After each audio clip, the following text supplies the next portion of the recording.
En este momento nos acompaña Efraín Luna, él es PhD en Comunicación, exdirector de la carrera de Comunicación de la Universidad Católica de Santiago de Guayaquil y también es magíster en Educación Superior, entre otros aspectos de su perfil académico que es bastante extenso.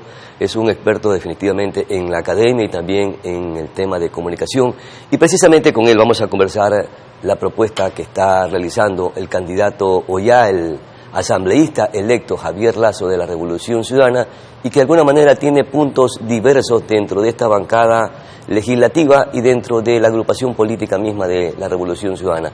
Le saludamos cordialmente, Efraín, ¿cómo está? ¿Qué tal? Buenos días. Pedro, buenos días, a las órdenes. Y sí, como tú dices, es una intención de una reforma a una ley de comunicación. Perfecto, correcto. Y es que Javier Lasso, asambleísta electo, está planteando que se cree una nueva ley de comunicación, y si revisamos los escenarios de las redes sociales hay una desinformación total, definitivamente, que está causando más daño que aportes al tema de la comunicación. De la misma manera, los medios de comunicación toman ciertas posturas que a veces hay que revisar y analizar si es que estamos adoptando medidas que son parte de los principios o las doctrinas de la comunicación o de los periodistas. En ese marco, ¿cree que es oportuno que se imponga una nueva ley de comunicación en el país, o estaríamos frente a una nueva ley mordaza, Efraín? Hablemos de dos situaciones, ¿verdad? Yo creo que en la regulación, estoy de acuerdo en que hay que regular en todos los países, hay normas que regulan la comunicación, porque obviamente no puede ser algo abierto totalmente, sobre todo con los medios digitales.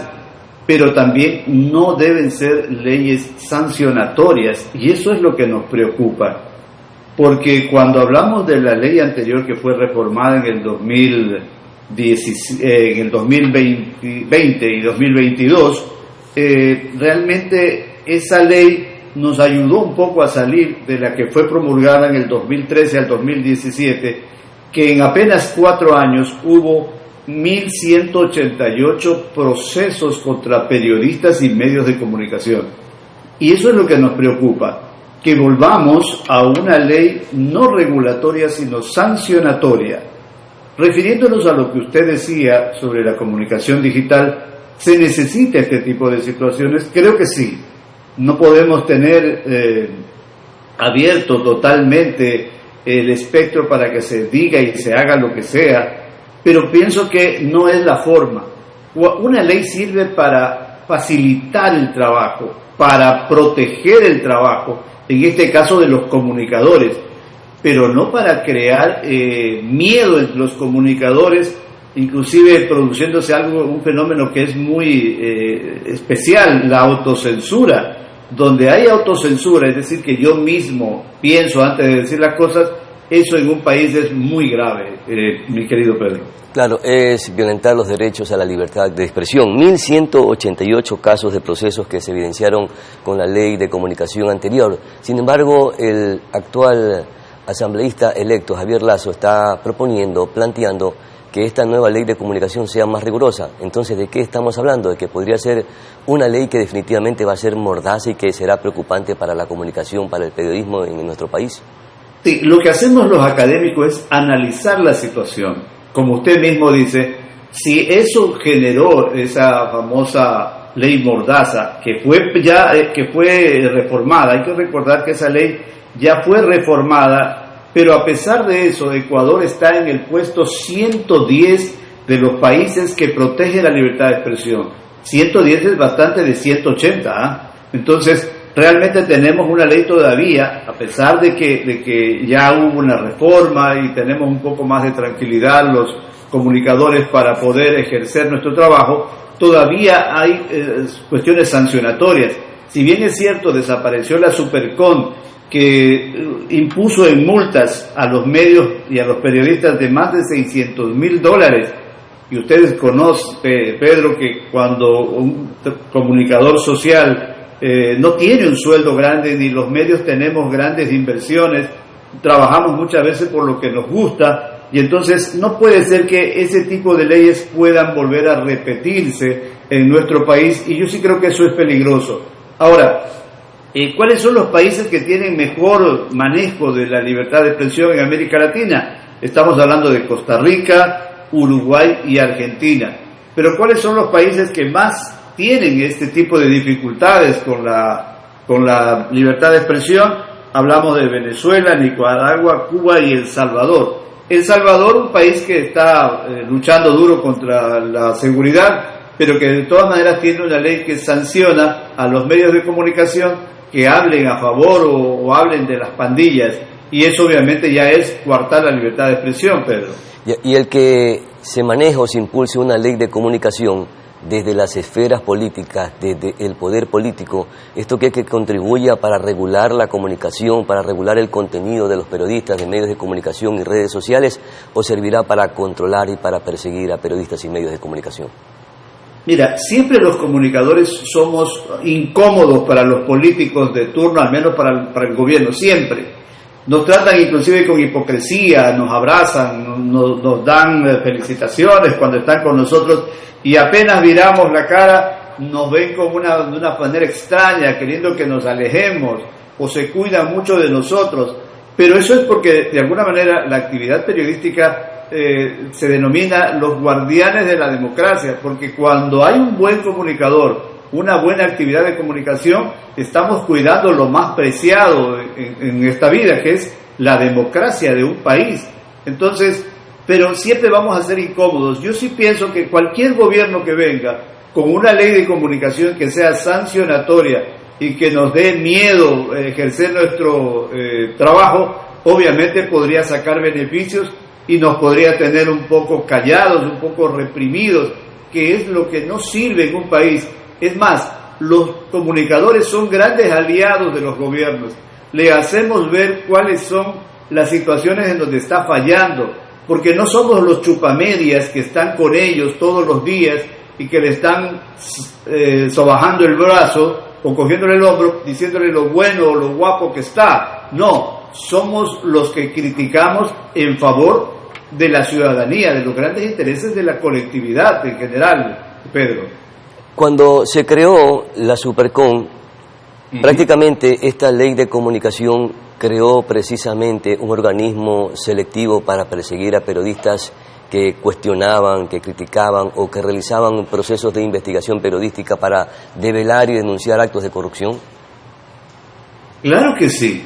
O sea, si esa investigación de alguna manera incomodaba al régimen de turno, obviamente eran sancionados. Es más, se llegó a algo que realmente preocupaba. Hubo un medio de comunicación, creo que fue en Loja, que dio, no es en Loja, sino que no sacó el informe de labores del alcalde de Loja, lo que se llama la rendición de cuentas, y por eso fue sancionado. O sea, realmente eso no puede ocurrir. Yo lo que pienso es que si hablamos de hacer una reforma, debe ser para proteger la actividad periodística. Los periodistas, no en modestia aparte, somos los que de alguna manera ayudamos a que los gobiernos trabajen mejor, a que hagan las cosas de manera positiva y que no precisamente hagan lo que ellos les da la gana. Claro. Entonces, yo pienso que siempre debe haber ese interés. Si hay una reforma, podría ser una regulación muy estricta a las redes sociales, pero cuando tiene que ver con niños, cuando tiene que ver con contenidos, porque de alguna manera ahí sí creo que hay exageraciones en el país y eso podría regularse, pero no con sacar ventaja a nivel político. Claro, definitivamente los periodistas y medios de comunicación somos una especie de contrapoder. Si no funcionó la Supercom, ¿qué organismo la debe de reemplazar? Y sobre todo, ¿quién la va a dirigir? Porque, por ejemplo, decía Martín Pallares, la Supercom fue una especie de organismo que se dirigió para criminalizar la opinión. Exacto, porque claro, mire, aquí tenemos algunos apuntes. ¿Qué hacía la ley anterior de Ecuador? Lo que hacía era justamente sancionar o penalizar la opinión. Y eso fue muy preocupante en el país. Recuerde que hubo hasta una sanción para un caricaturista que de una u otra manera con humor planteó una situación que les afectó políticamente y que realmente lo sancionaron. Entonces eso no puede ocurrir. Yo lo que pienso es que no hay necesidad de irnos con grandes reformas al estilo, por ejemplo, de otros países como Egipto, Turquía, no sé, México. Inclusive México está en el puesto 121 de los países. No, yo pienso que debemos tender hacia los países, por ejemplo, europeos, los países nórdicos, que de alguna manera sí ayudan en ese tipo de proceso. Ya, perfecto. Una última inquietud, mi querido Efraín.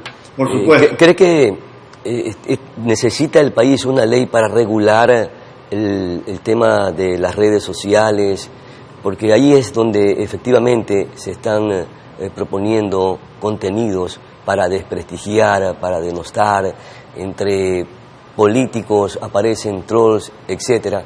Ahí hay que incorporar, ¿no?, algún insumo importante para que una ley de comunicación pueda regular y que este espacio, esta aldea virtual, se convierta en un aporte de comunicación para la sociedad, sobre todo en el país. Realmente la comunicación digital ya es parte del convivir diario, entonces hay que tener mucho cuidado. Yo no creo en este momento que tengamos que discutir una ley de comunicación, a pesar del peligro que existe en las redes, sobre todo para nuestros jóvenes, nuestros niños, o para personas con poco criterio que puedan discernir qué es lo bueno y lo malo en las redes. Yo creo que ahí es más bien un trabajo de la sociedad, de los propios comunicadores, de tratar de ayudar a discernir mejor los comentarios. No creo en este momento político cuando hay dos tendencias muy claras. Yo pienso que hay que empezar a ver que el país camine mucho mejor, proteger esa ley de comunicación, que a pesar de eso estamos en el puesto 110 del manejo de la libertad de expresión en el mundo. Entonces pienso que no es necesario, al menos ahora. Pienso también que va a ser un poco difícil para la asamblea, la nueva asamblea, porque las fuerzas políticas posiblemente impidan cualquier tipo de mayoría para poder aprobar algún tipo de reforma. Entonces, pero creo que ya no deberíamos tender a que se puedan manejar estas reformas, sino más bien tratar de mantenerlas, buscar una forma de promover el país. El país tiene tantos problemas, Pedro, en el orden, hasta por el invierno, por la violencia, en la parte económica. Tantas crisis que estamos enfrentando el país que definitivamente debemos preocuparnos más allá hacia esos temas que son fundamentales. Mi querido Efraín Luna, sí, muchísimas gracias por sus valiosos e importantes aportes con su experiencia, su conocimiento a través de la comunicación y también del proceso de formación y enseñanza en niveles superiores. Es sumamente importante para hacer un análisis alrededor. Mire, en estos momentos, como estamos viviendo los niveles de violencia en el país, que ya existe una mordaza implícita, porque los periodistas, los medios de comunicación, por el temor a no exponerse, definitivamente prefieren no divulgar A o B información que pudiera ser de enorme importancia, pero también pudiera ser de un riesgo, peligro para ese periodista o para ese medio de comunicación. Efraín Luna ha estado con nosotros. Perfecto. Gracias, muy amable. Muy amable a usted. Vamos a nuestra pausa publicitaria siguiente, ya regresamos de inmediato.